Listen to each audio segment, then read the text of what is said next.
Pakistan stock market میں اتار چڑھاؤ، مندی سے آغاز کے بعد تیزی۔ IMF بورڈ کے اجلاس کی خبر پر مارکیٹ سنبھل گئی۔ مالیاتی ادارے کے 9 مئی کو ہونے والے اجلاس کے ایجنڈے میں پاکستان شامل۔ $1.1 ارب قسط کے اجرا کا حتمی فیصلہ ہوگا۔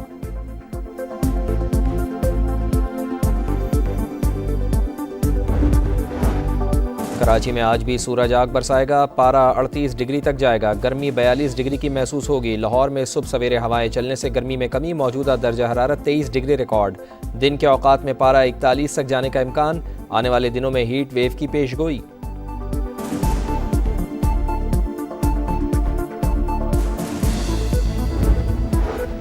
مشترکہ مفادات کونسل نے کینال منصوبہ مسترد کر دیا۔ صوبوں کے اتفاق رائے کے بغیر کوئی نئی نہر نہیں بنے گی، معاملہ دوبارہ ارسا کو بھجوایا جائے گا۔ پنجاب حکومت کو جاری پانی دستیابی کا سرٹیفکیٹ بھی ختم، تحفظات دور کرنے کے لیے کمیٹی تشکیل دینے کا فیصلہ۔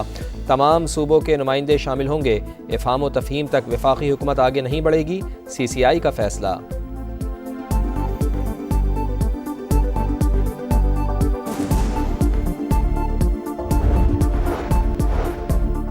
وزیر اعلیٰ سندھ وزیر اعظم میاں شہباز شریف کے شکر گزار، کہا کینال تنازع حل ہو چکا، وفاقی حکومت کوئی نئی نہر نہیں بنائے گی، صوبوں کی مشاورت کے بغیر پیش رفت نہیں ہو سکتی، نہروں کی اسکیم پر 1 پیسہ خرچ نہیں ہوا۔ خیبر پختونخوا کو NFC ایوارڈ ملے گا، ضم اضلاع کا حق بھی دیا جائے گا، ہر صوبے کو اس کے حصے کا پانی ملے گا۔ وزیر اعلیٰ KP علی امین گنڈاپور کی میڈیا سے گفتگو، کہا جون میں مشترکہ مفادات کونسل کا اجلاس دوبارہ ہوگا، ہم کسی کو حق کھانے نہیں دیں گے، ایک صوبے کے دوسرے صوبے کے ساتھ مسائل بیٹھ کر حل کرنے کا فیصلہ کیا گیا۔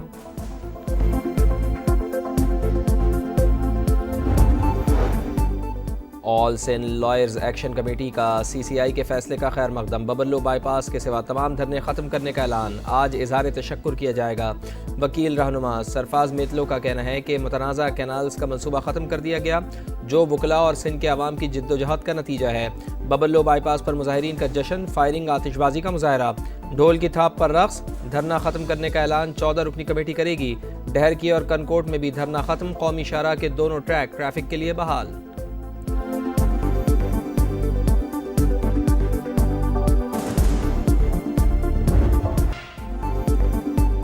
جنگ کا خطرہ موجود، 2-3 دن اہم ہیں، پاکستان ہائی الرٹ پر، ہماری تیاریاں مکمل ہیں، بھرپور طاقت سے جواب دیا جائے گا۔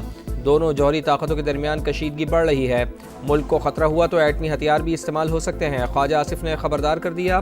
پہلگام فالس فلیگ آپریشن کے بعد بھارتی حکومت کی بوکھلاہٹ، وزیر دفاع کا انسٹاگرام اکاؤنٹ بلاک کر دیا۔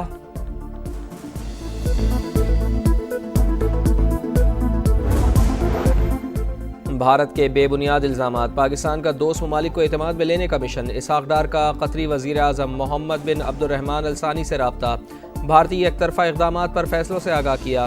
دونوں رہنماؤں کا خطے کی بدلتی ہوئی صورتحال پر قریبی رابطے اور مشاورت جاری رکھنے پر اتفاق، قطری وزیر اعظم کا تنازعات کے حل کے لیے بات چیت اور سفارتکاری کی اہمیت پر زور۔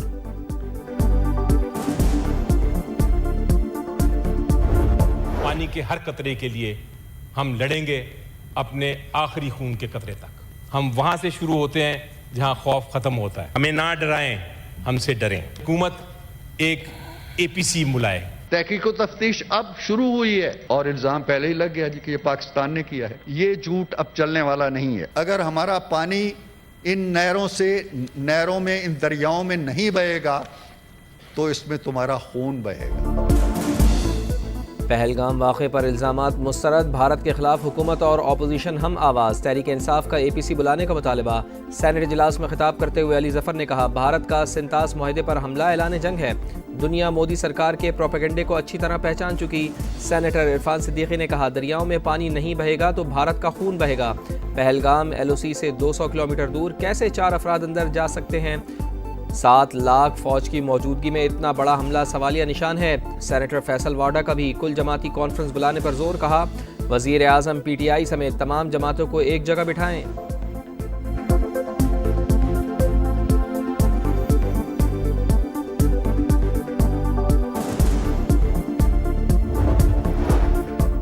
پاک بھارت کشیدگی، ترک صدر رجب طیب اردوان کا پاکستان کی بھرپور حمایت کا اعادہ، کہا چاہتے ہیں دونوں ممالک کے درمیان بڑھتی کشیدگی میں جلد از جلد کمی آئے، اپنے خطے اور اس سے باہر نئے تنازعات نہیں چاہتے۔ پہلگام واقعے پر بھارتی الزامات بے بنیاد اور جھوٹ کا پلندہ قرار. بھارت میں جب بھی کوئی واقعہ ہوتا ہے الزام پاکستان پر تھوپ دیا جاتا ہے. سنتاس معاہدہ معطل کرنے کا اقدام غیر قانونی ہے.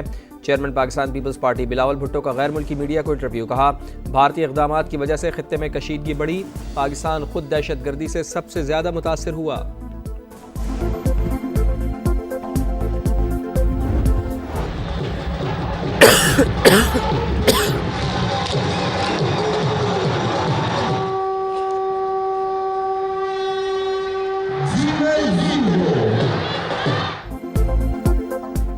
واگا بارڈر پر پاکستان زندہ باد کے فلک شگاف نعرے. پرچم اتارنے کی پروقار تقریب. سما کی خصوصی کوریج. شیر دل جوانوں کے قدموں کی دھمک سے دشمن پر لرزہ طاری. شاہد خان آفریدی کی بھی تقریب میں شرکت.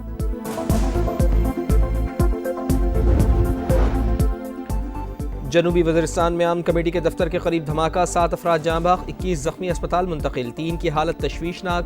سیکیورٹی فورسز کا علاقے کو گھیرے میں لے کر سرچ آپریشن. پاک افغان سرحد کے قریب سیکیورٹی فورسز کا آپریشن. مزید 17 خوارج ہلاک. 3 روز کے دوران مارے گئے خوارج کی تعداد 71 ہو گئی. اسلحہ اور گولہ بارود برآمد.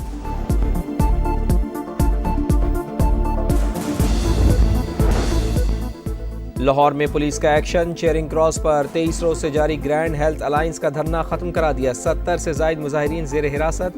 آپریشن کے بعد مال روڈ ٹریفک کے لیے کھول دیا گیا.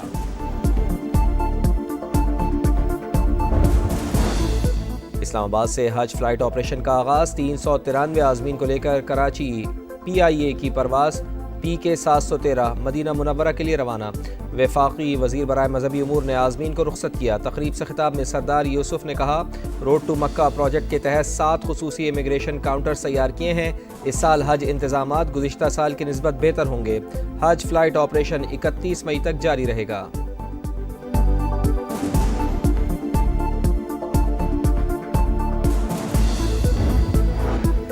کینیڈا میں ایک بار پھر لبرل پارٹی کی حکومت بننے کا امکان. کینیڈین میڈیا کے مطابق پولنگ کے ابتدائی نتائج میں لبرل پارٹی کو کنزرویٹو پر برتری حاصل. پولنگ میں 76,42,000 ووٹرز نے حق رائے دہی استعمال کیا.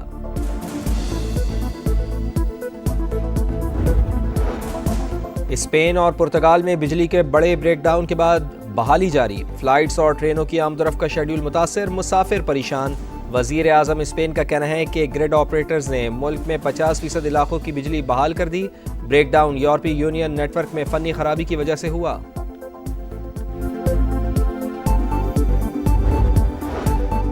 روس نے یوکرین کے ساتھ 3 روزہ جنگ بندی کا اعلان کر دیا. روسی صدارتی ترجمان کے مطابق جنگ بندی 8 مئی سے 10 مئی تک برقرار رہے گی. صدر پیوٹن نے جنگ بندی کا اعلان انسانی ہمدردی کی بنیاد پر کیا. اس دوران دوسری جنگ عظیم کے خاتمے کی فتح کی تقریبات بھی منائی جائیں گی. روس اگر سنجیدہ ہوتا تو فوری طور پر جنگ بندی کا اعلان کرتا. یوکرینی صدر کا رد عمل.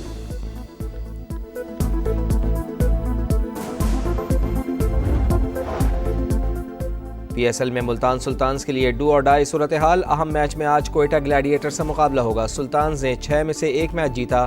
پوائنٹس ٹیبل پر آخری نمبر. کوئٹہ گلیڈیٹرز کی 3 فتوحات کے ساتھ تیسری پوزیشن.